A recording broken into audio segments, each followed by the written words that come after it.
for you military types. You have begun the recording, and I will turn it over to our speaker of the afternoon slash evening. Is our illustrious companion, Steve Witherspoon. It's on you, sir. I will mute out.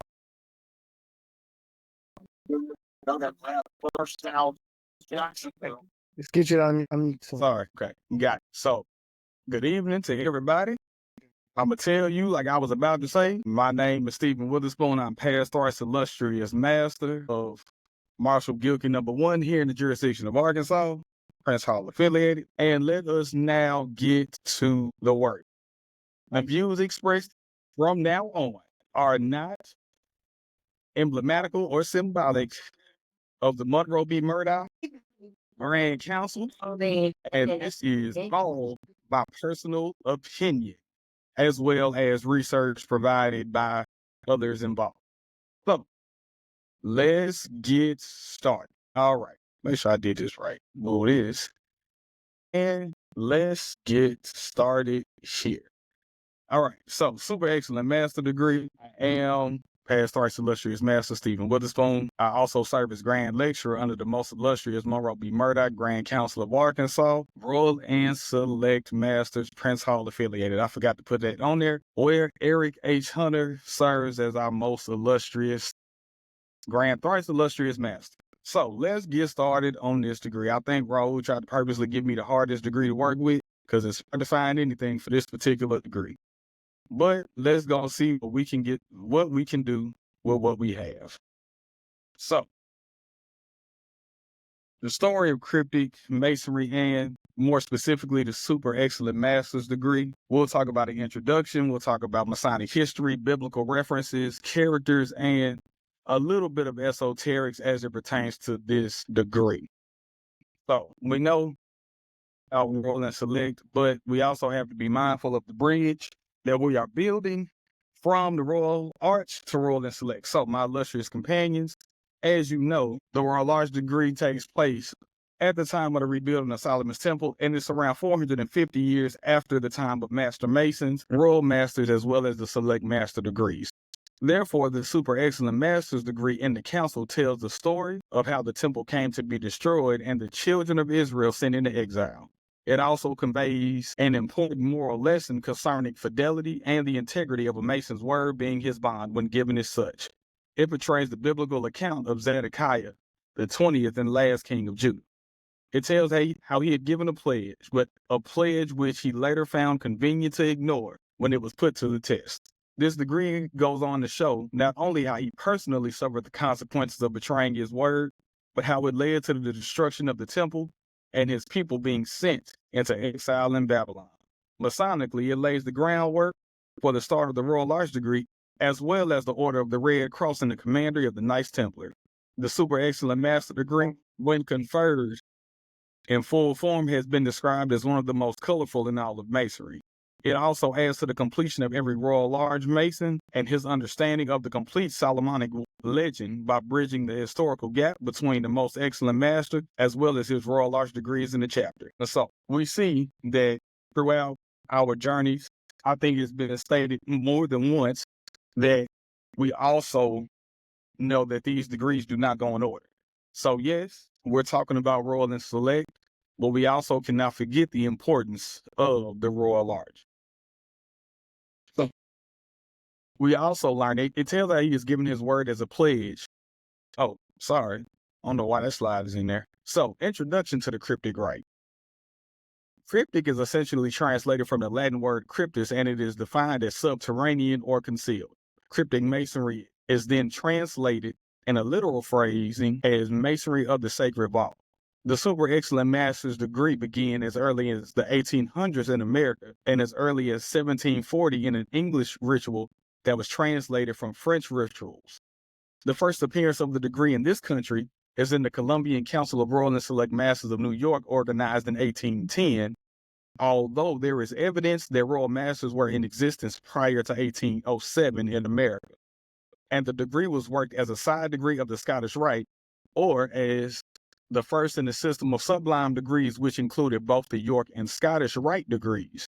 It was worked as a separate degree from Select Master until 1818, when Jeremy Cross, who was a noted Blue House ritualist and lecturist, combined the two under the rubric of Royal Arch and Select Masters, well, Royal and Select Masters, and published them in his True Masonic Chart.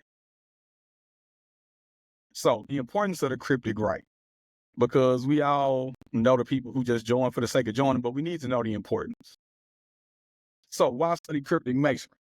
Hezekiah Niles, who was served as a deputy grand high priest in Canada in 1817, wrote, "We have no degree in masonry that has a more needful or more important connection with another than the Royal and Select with the Royal Arch. It fills a chasm which every intelligent Royal Arch Mason has observed, and without it, it seems difficult, if not impossible, to comprehend clearly some of the mysteries that belong to the august degree of the Royal Arch.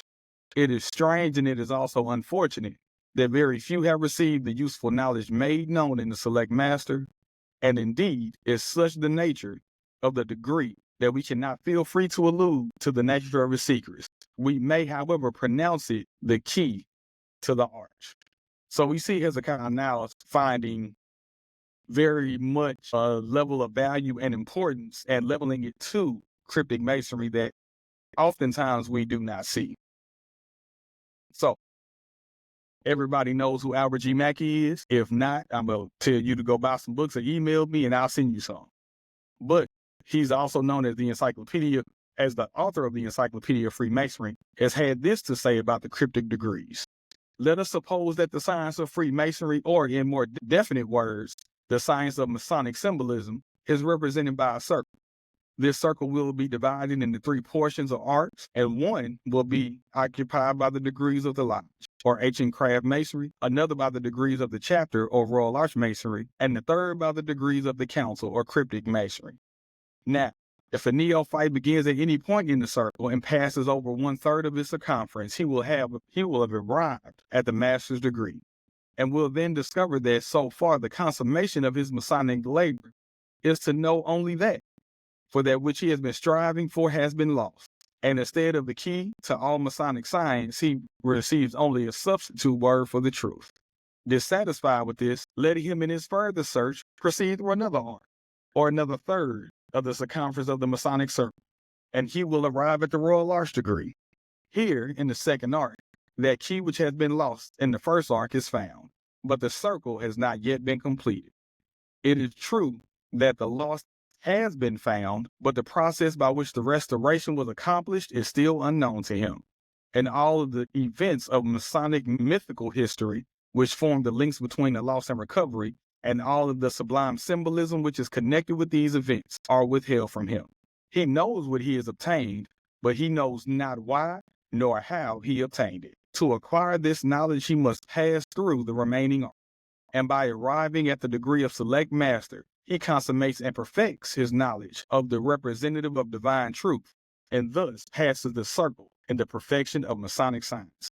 So we see here that Brother Mackey, who is arguably one of the most important writers of Masonic history, finds so much a significant representation of fulfilling the circle in the Royal in Masonry that he believes that one cannot fully understand any of the other previous degrees without ascertaining the information provided in cryptic Masonry. So the importance of the cryptic rite. In the Masonic ritual, the allegorical basis for cryptic symbolism extends from the biblical period in the days of Enoch. The Enochian legend appears early in Masonic lore, centuries prior to the cryptic degrees, and provides an interesting background for the events that transpire in the conferral of these degrees. The Royal and Select Masters degrees concern themselves with activities taking place at the building of King Solomon's temple. The temple that was constructed on Mount Moriah, which was the legendary site where the patriarch Enoch hand excavated 9 vaults, one below the other, in which to preserve valuable secrets. The legends relates that in the lowest or 9th vault, Enoch placed a white cubical stone, known as the stone of foundation, upon which he placed a triangular plate of gold, upon which was inscribed the Tetragrammaton, or the ineffable name of deity. Being informed by God that the world would be destroyed once by water and once by fire, Enoch then decided to erect 2 pillars upon Mount Moriah, one of stone to resist water and one of brick to resist fire. Upon the pillars, he inscribed all of the arts and sciences known to man, so that this knowledge he would survive the destruction. He also inscribed that a nearby crypt contained additional information. Who was Enoch? Enoch was the great-grandfather of Noah, who was to survive the flood. From this point in the legend, diverging accounts take up for the story for brevity. We will follow this variation leading up to the cryptic rite. When the workmen were clearing the site for the first temple on Mount Moriah, they discovered Enoch's subterranean vault. Upon being advised of the discovery, King Solomon ordered that a special vault be constructed beneath his palace, wherein he deposited the stone of foundation bearing the gold triangular plate for their preservation. The mysteries of the secret vault provide a strong foundation for the spiritual development of the cryptic mason. While the ceremonies are conducted by secular leaders, the activities are primarily of a priestly nature. The illustrious master of a cryptic council is the symbolic representation of king and priest. He presides over a select priesthood of guardians of the secret vault. The ritualistic color of the council is purple and is emblematic of the perfection attained by a select master and the royal attributes inherent in that rank. All of the symbols that are developed within the royal master's secret degrees alludes to God's presence among us and man's responsibility to worship him in spirit and in truth. The emblem of the broken triangle with the sword and trowel is both a memorial and an inspiration for our future conduct. The 9 arches, the ark, the altar, and the holy vessels reveal deep and significant truths to the initiate, as do the personages who are portrayed in the degrees. So, biblically explained, there are a few verses that are mentioned in the Super Excellent Master degree. For those who are asking where I got all of these scriptures from, I have read Albert G. Mackey's book on the cryptic rite, Jackson H. Chase's book on the cryptic rite, as well as the General Grand Conference books on the cryptic rite, as well as my own Arkansas and Mississippi rituals.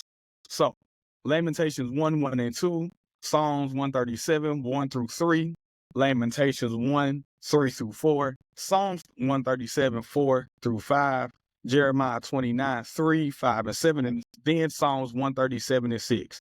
So I did not find all of these verses in every ritual that I read. Most of them have all of them. One particular ritual, I believe is Chase's ritual, has Jeremiah 29 and 3, but it doesn't add 3, 5, and 7.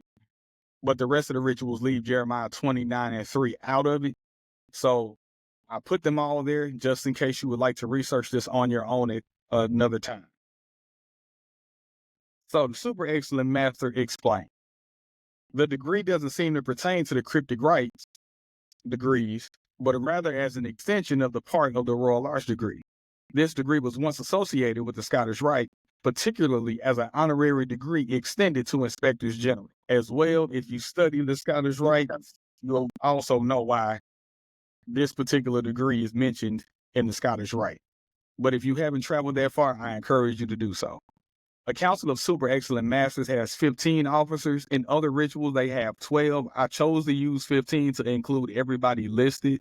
Most of the other rituals that have 12 do not list all of the royal guards. So there are an extensive amount of royal guards, and that is why I included them. But in the 12, which is in most rituals that you'll read, but you should know the significance of the number 12, as well as some of the names of those people, because they're also mentioned in the Royal Arch. So, Most Excellent King is Zedekiah, the 20th and last king of Judah, and the companion Geldi. So his name is spelled different in a lot of rituals. I probably have spelled it different here a couple of times, but he is representing one of Zedekiah's princes, the first keeper of the temple, the second keeper of the temple, as well as the third keeper of the temple, the captain of the guard, the first, second, and third herald, royal guards, and attendants to the king, the recorder, the master of executor, and sentinel. It refers to circumstances occurring on the last day of the siege of Jerusalem. Its legends and ceremonies are intended to inculcate that important Masonic virtue. Fidelity to the Masonic legend of the degree of super excellent master refers to circumstances which occurred on that last day of the siege by Nebuzaradan, the captain of the Chaldean army who had been sent by Nebuchadnezzar to destroy the city and the temple as a just punishment for the Jewish king Zedekiah for his perfidy and rebellion. It occupies, therefore, precisely that point in time, which is embraced in the part of the Royal Large Degree which represents the destruction of the temple and the carrying of the Jews into captivity to Babylon. It is, in fact, an exemplification and extension of that part of the Royal Large Degree. As to the symbolic design of this degree, it is very evident that its legend and ceremonies are intended to inculcate that important Masonic virtue, fidelity to our vows, which Zedekiah, the wicked king of Judah, is by the modern ritualists who have symbolized the degree adopted very appropriately as the symbol of perfidy. The severe but well-deserved punishment was inflicted on him by the king of Babylon, which is set forth in this lecture as a great moral lesson, whose object is to warn the recipients of the fatal effects which will ensue from a violation of our sacred obligation. However, this history prepares us for the thrilling and sacred theme of the pious and wonderful rebuilding of the Lord's house. The moral purpose of this degree is to inculcate true devotion in spirit and in truth to the great I Am, in contradistinction to idolatry, to teach the traditional life's vicissitudes, and to encourage generous hospitality and friendship, to enlighten the mind and amend the heart, that we may become wiser and purer, brighter and brighter unto that perfect day, and by precept and example to excite our brethren to moral action and the amiable practice of sincere devotion towards God and all of our social virtues.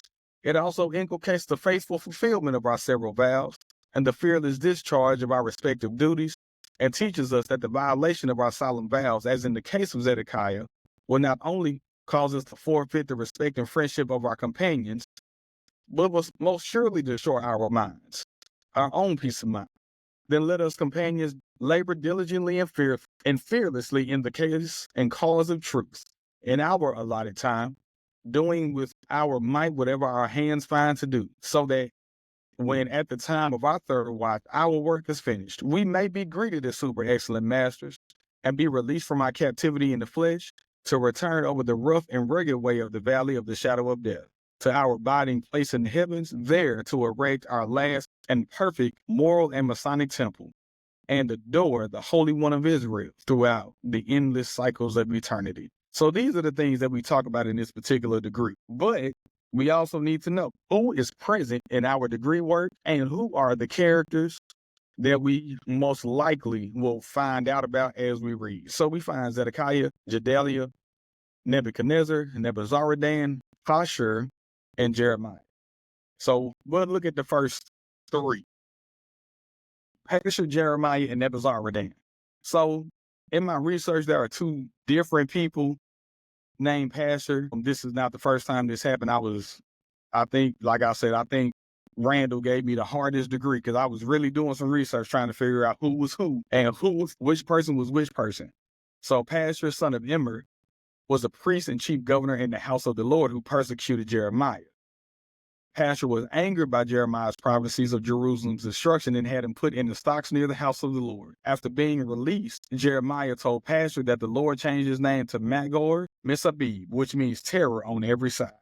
However, there's another individual named Pashur who was the son of Malchiah, a priest who was sent by King Zedekiah to Jeremiah to ask about an impending attack by Nebuchadnezzar II. Pashur was one of 4 men who advised Zedekiah to have Jeremiah put to death, but ended up throwing him into a cistern. So we know who Jeremiah is. Jeremiah is also known as the weeping prophet, but he is a prophet who lived in the Bible during the late 7th and early 6th centuries BC. Jeremiah's message was one of judgment, warning the people of Judah of the consequences of breaking their covenant with God. He prophesied that the Babylonians would destroy Jerusalem and that the people into exile. And Jeremiah's prophecies were emotional, and he was also sorrowful over the plight of the people. And Nebuzaradan, in several rituals, he is considered the captain of the guard of the Babylonian army, but he is an official who oversaw the destruction of Jerusalem and the deportation of the Jewish people in 586 BC. He led the destruction of the temple and the city of Jerusalem, including a burning of the royal palace and leveling the city walls. Nebuzaradan deported the majority of the Jewish population of Babylonia, as well as sending Jewish rebels to Nebuchadnezzar at Riblah for execution. Nebuchadnezzar commanded Nebuzaradan to be kind to Jeremiah, who was allowed to stay behind as a counselor to the new governor, Gedaliah.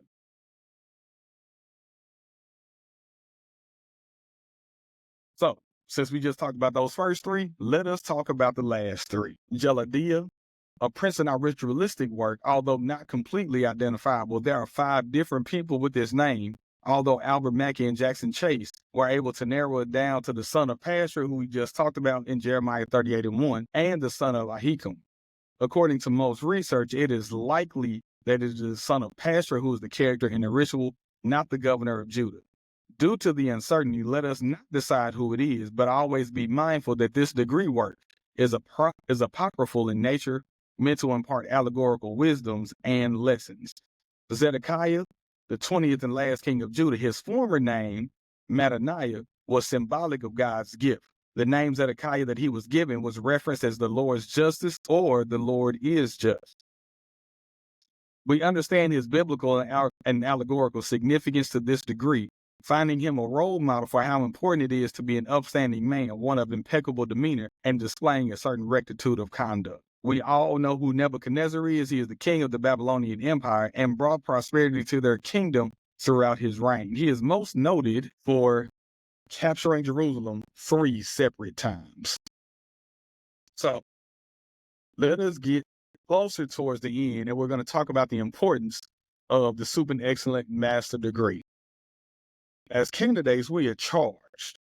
And as masonry is a science of morality veiled in allegory and illustrated by symbols, it is proper that as a super excellent master, you should be instructed in the moral design of the degree into which you have been initiated. It is intended in the first place to inculcate a sincere devotion to the great I am, and in contradistinction to idolatrous worship, which is, in other words, but a symbolic expression for the reverence of truth and abhorrence of falsehoods.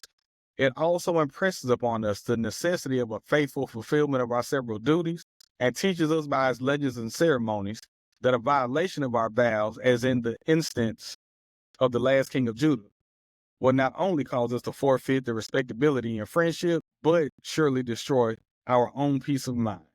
Let us then labor diligently and faithfully in the cause of truth, doing with all our might whatever our hands find to do, so that when we, at the time of our thorough work, are finished, we can be greeted as super excellent masters and released from our captivity in the flesh to return over the rough and rugged way and adore the Holy One throughout the endless circle of eternity. The importance of the symbols of super excellent master as well as royal and select masters. The square is one of the most significant emblems in masonry.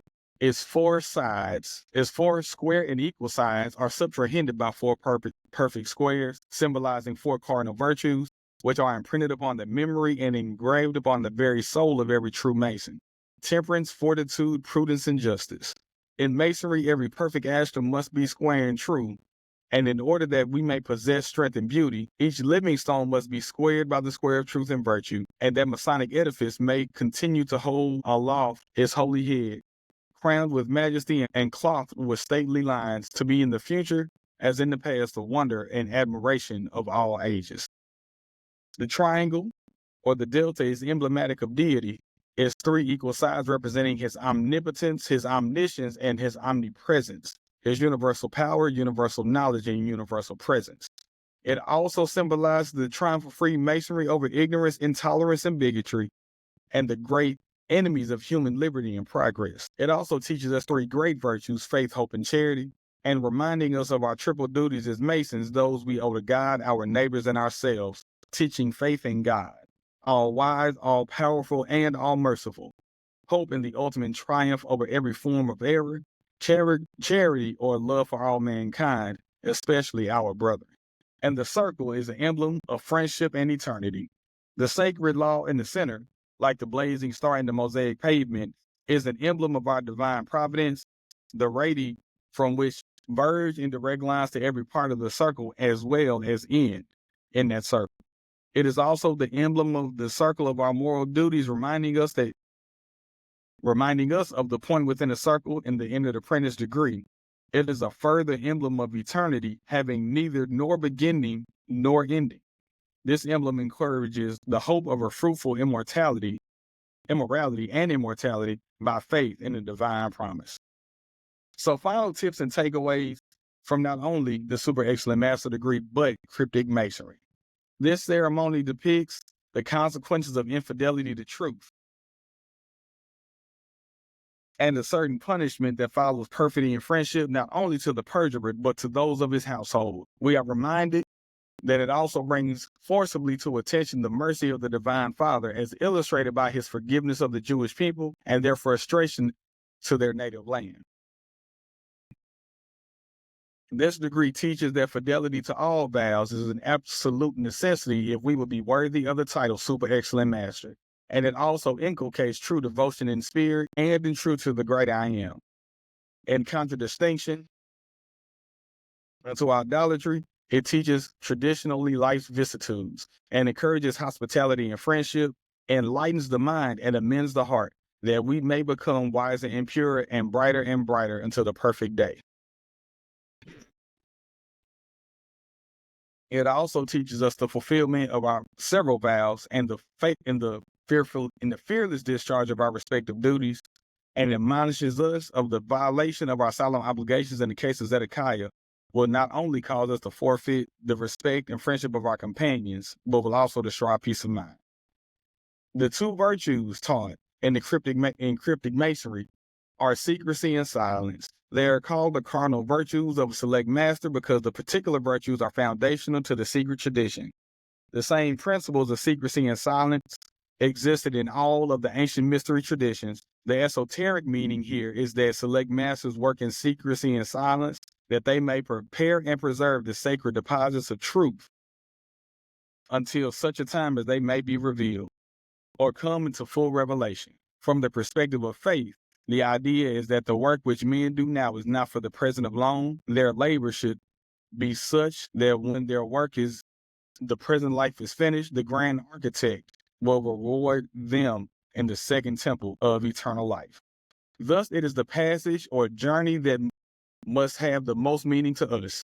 It is the passage through the 9 arches, where each arch is or cavern contains the attributes of God, which we must integrate into our own soul. In the French ritual, there are the 9 Sephiroth of the Kabbalah, and in the cryptic degrees, the vault symbolizes the human search for the essential reality and attributes of God.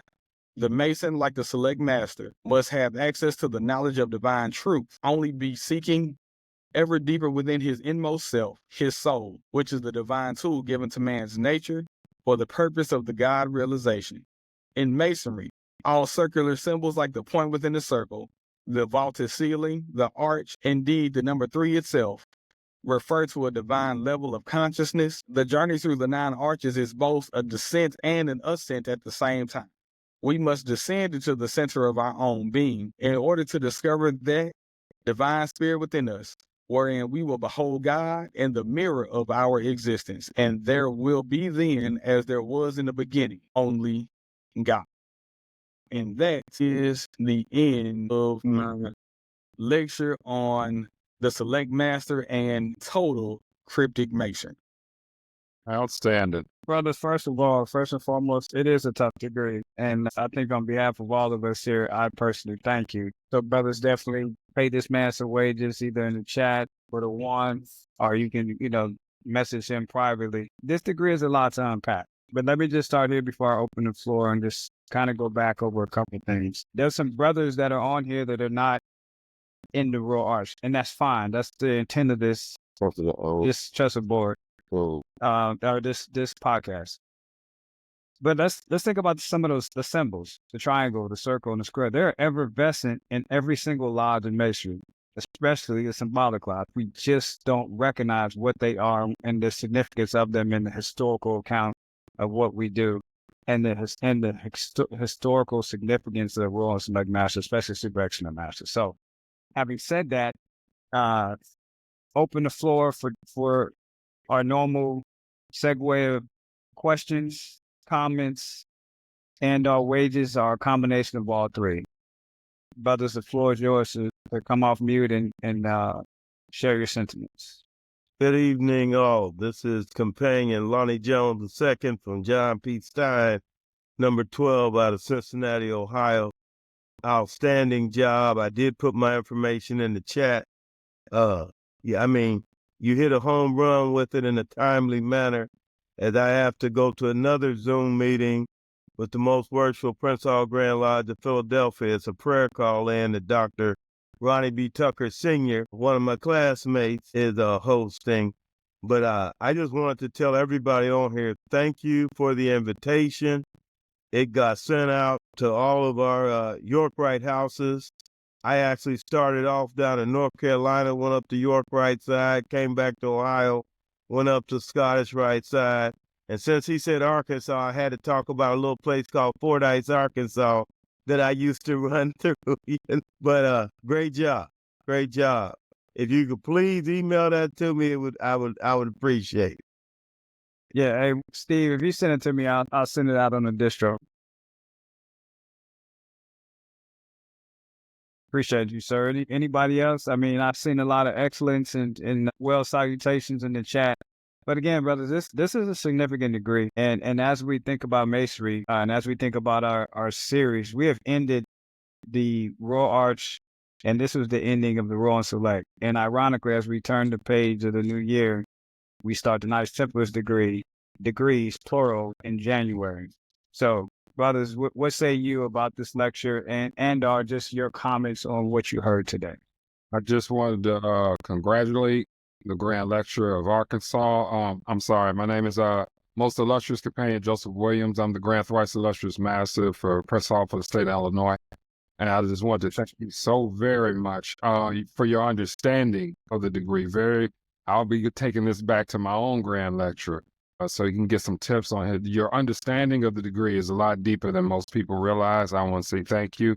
And thank you to Dr. Randall for hosting this event. This means so much to me that we all can come together and have this breakdown of the degrees that we don't see very often. So thank you, Grand Lecturer. I appreciate it so very much. Yeah, and also shout out to Burley. I mean, again, you guys say, you can thank me and that's fine, and I accept that. But Burley and I kind of started this thing together, so I just want to give Burley Hills his flowers.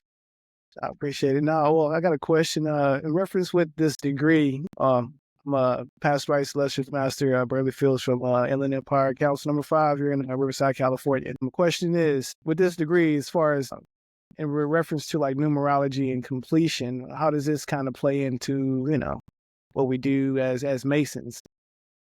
You can even reference it back to the Blue Lodge like you did before, being that this is a super excellent master's degree and the significance of the culmination of rebuilding that temple. How can we relate that back to the Blue Lodge so we can get new Master Masons interested in New York Rite?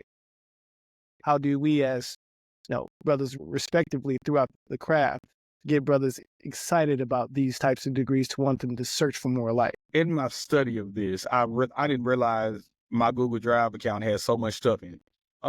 I tend to print a lot of stuff out because I want to have it where I don't have to be flipping, like scrolling through my phone or something like that.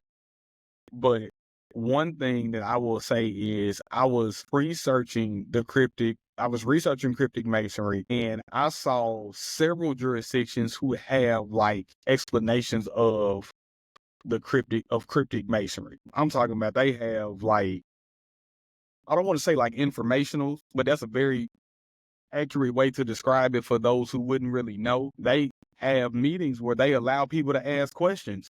I saw one for New York. I believe that other jurisdictions have them. I found a lot of stuff for New York in my research. But a lot of jurisdictions, they have these kind of open sessions where, you come and say, hey, you want to know about this degree? Well, you come and we'll talk about this degree. We'll bring in members from this particular house or whatever the case may be and say, hey, this is what you guys want to know about the consistory. This is what we do. You want to know about Knights Templar? This is what we do. And so what I found was almost like a blueprint or a guideline for a lot of these places to open up the floor for discussion. I'll send that out too. Randall knows usually when I get through talking, I send out everything I talked about. So I will probably be emailing for the rest of the night because a lot of this stuff I have printed out. I have my jurisdiction ritual. Shout out to Brother Carter. I got Mississippi's ritual. These two rituals are the textbook of cryptic masonry by Jackson Chase that I have printed out. I have another one by Albert Mackey that I have printed out. So everybody who's asking for the references, trust me when I tell you I probably spend way too much money printing out stuff. But thank God I work in the office. And I have the General Grand Conferences Royal and Select Ritual as well. So That one is the most important. That one right there. I think every brother should have that one. This shout out, and I don't see him on the call, but shout out to Othello Burton from California. I don't want to ever give him a compliment again, so I'm glad he ain't on here. But I believe he was the person who got me access to that particular ritual. But there's so many different little articles I find. Robert Davis, who has a cryptic ritual as well as a capitular ritual for the Royal Arch. His books are awesome to read and awesome to get insight from. So many of these places I get stuff from, but I will gladly be looking through Google Drive attachments for another hour or so to make sure that I send out everything that I think I use that I have a digital copy of, because it's important for us not only to discuss these rituals, but to give people access to the information for themselves. And so you can read it for yourself. Don't take my word for it. Consider it like church. Go read it for yourself. Study to show thyself approved. So I'll definitely try to email out or send it to Raul to get all the stuff that I used this particular lecture. Yeah, I try to send it out afterwards. As a matter of fact, I'll drop some nuggets in there along with whatever Steve sent me, so you guys can get a pretty hefty email with a capitular arch workbook, which is huge, educational course, which is huge, has Q&A at the end, history. But I think to go back a little bit to what Burley was asking, the how do we do it and why? The why is this degree actually takes place at the destruction of King Solomon's temple. But as you heard in this lecture, where the temple was made on the hill Mount Moriah, we talked about Enoch, and Enoch excavated those 9 arches and apartments vertically. Well, King Solomon excavated these horizontally in the temple underneath. This is the most retired apartment of King Solomon's temple. So this is directly related to symbolic masonry or the blue house, for better or lack of terms. So that's how we start that conversation, and that's how we pull brothers into the understanding of what this means in the symbolic lodge, because these 9 arches and apartments were inside of King Solomon's temple. These were the sanctum sanctorum or the Holy of Holies. This is where it started, right? When we say that at the beginning and the opening and the closing of our lives, I told you, brothers, go back to the symbolic lodge and ask them, well, what's the sanctorum? With the Holy of Holies, the sanctum sanctorum. And, nothing against these brothers, but 95% of them will not know what it is or what those words mean. So that's the how and the why. Part about it. Timeline to pull up. You have that timeline to pull up real quick, just as a reference. Yeah, I'll pull that up. Steve actually has. Yeah, well, I'll send yours out again, but I'll pull the chart up here. But I'm not going to take up the brothers' time because I know other brothers have comments. If you guys do, please go ahead and unmute yourselves. And while you guys are doing that, I'll pull up the chart that Burley's talking about. I got a question. Hopefully we got an answer. He got a badge on, so let him ask his question. Go ahead, Mo. All right, how y'all feel tonight? Outstanding, always beautiful, outstanding lectures. I just want to ask a question because I was trying to follow along that I'm right. So Enoch was the one who constructed Boaz and Jachin, am I correct? Not necessarily. Enoch constructed his own pillars. Okay. That's a separate conversation. Okay. So they were not. We're thinking more King Hiram Abiff and Hiram, King of Tyre, internally as far as the builders, and Adoniram, who was also, so that conversation goes kind of left a little bit. Okay. When you start talking about, it gets very vague, and I'm gonna wonder if I can share this. Hold on, let me see if I can share this. because I want to make sure that I kind of go through it the correct way.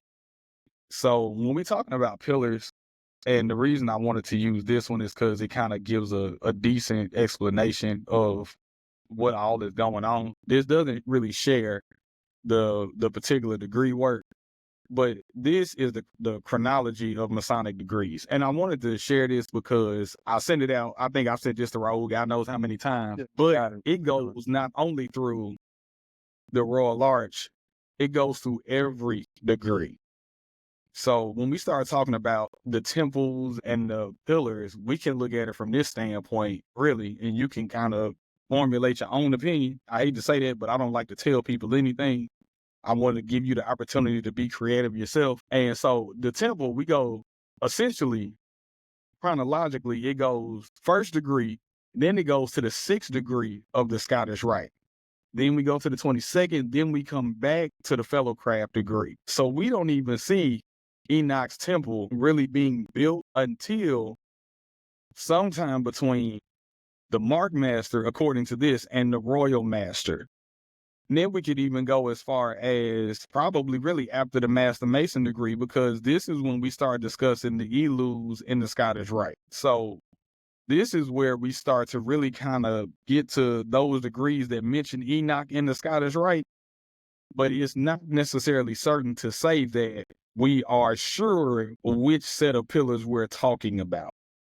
So when we start talking about the research and who built what set of pillars and when these were built, shout out to Kurt Hoffman. I've never met the man, but he did an exceptional job with this particular piece of work. You can't necessarily say with accuracy who did what, which is also why I kind of left those particular individuals who we have more than one, like Jedediah. There's like 5 different people named Jedediah in the Bible. There's at least 2 pastors that are found in the Bible, and they kind of both have conflicting stories as it pertains to this particular degree, as well as Jedediah, because one is a governor of Judea, and the other one is a prince of Judah. There's not the same place and it's not the same thing. So kind of solidifying who is a little difficult and who did what is a little difficult. Yeah, it gets a little great, but I will send this out again. But let me, what Burley was wanting to share. Let me see if I can pull it up.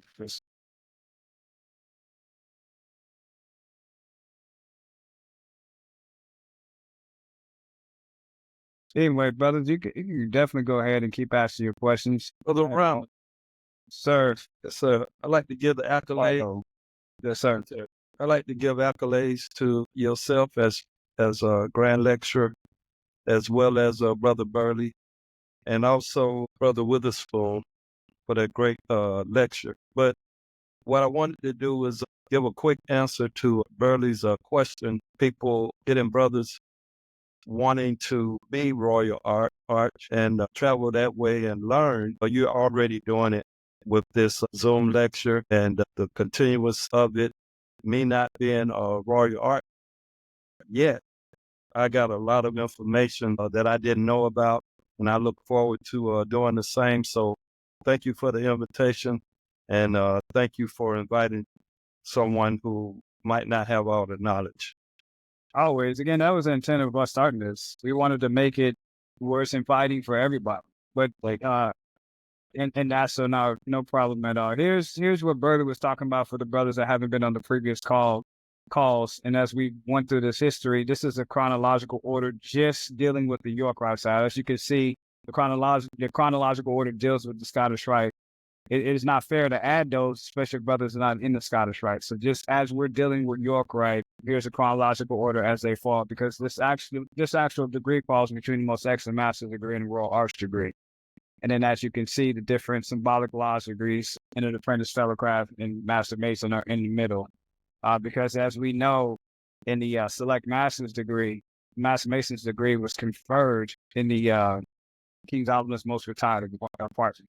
That's where we get introduced to this infamous character, Donovan, and then Ashahar in his lazy state, falling asleep at his post. But here's the chronological order that Burley was referring to, if you brothers haven't seen it. I just dropped it in the chat, so. So that kind of just gives you a visual depiction, of what we were discussing, what we have discussed if you missed the previous calls. Okay. All right.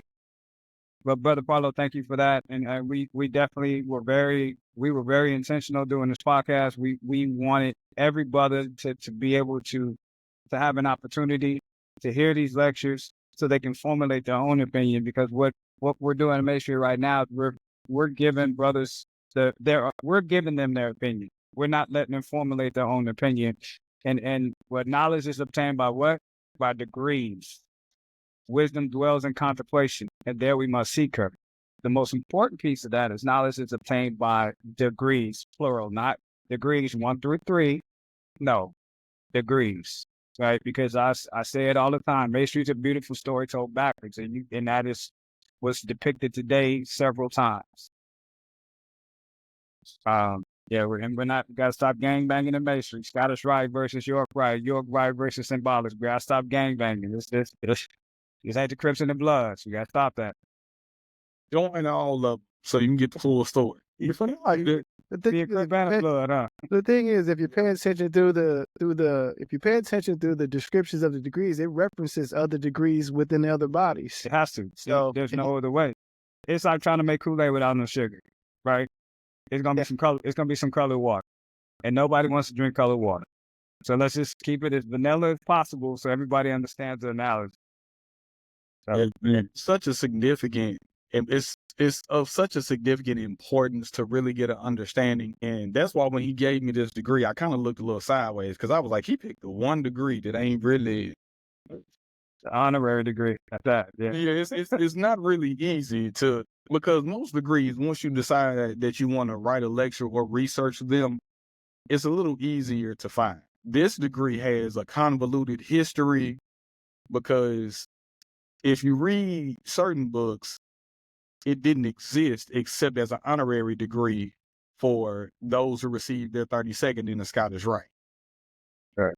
And then when you start to study that, it was in France in the 1700s, or in the early 1700s at least, but it comes to America in the 1800s and it starts in New York. And I didn't even get started on the Canadian connection, because there is a Canadian connection to how Royal and Select traverse here, or here traverse there. So I really like the fact that there's some difficulty to it. I enjoy difficult things, probably why I still play video games. I enjoy things that are challenging, but I'm really glad to see the people are interested in reading about or hearing about Royal and Select, because I tell anybody, I didn't choose to be a lecturer. I don't think anybody ever chooses to be a lecturer. Nobody volunteers for this. Nobody wants to read that much. But I was so enthralled when he asked me. I was like, I got to get started on this. And so my dining room table looks a mess. Thanks a lot. Due to the research that it really required of me. It called me to really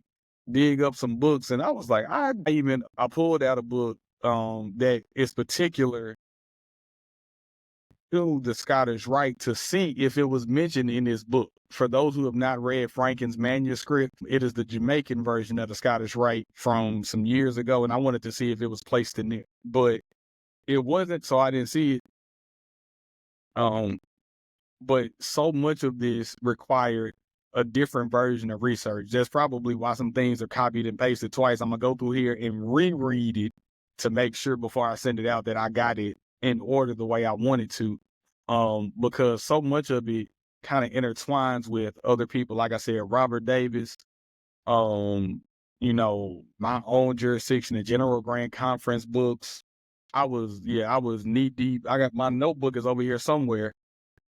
And this is just stuff that I have printed out from throughout the We told y'all though, but we told y'all in the Super Excellent Master's degree that if you were a Scottish Rite Mason and you know who Stephen Marin is, who brought the Scottish Rite degrees over, he brought the Royal Arts and Royal Select degrees over as well. So there's another connection too. It's the history so deep, gentlemen. It is deeper than we can think about it. Go ahead, Junior Grand. Good evening, brothers. How you doing? What's up, big dog?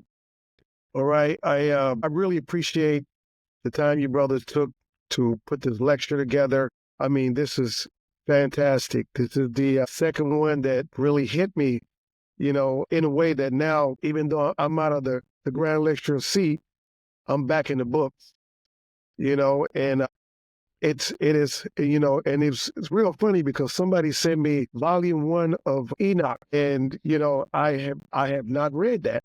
So now, you know, just listening to this for the last, you know, 35, 40 minutes, I mean, it got me motivated.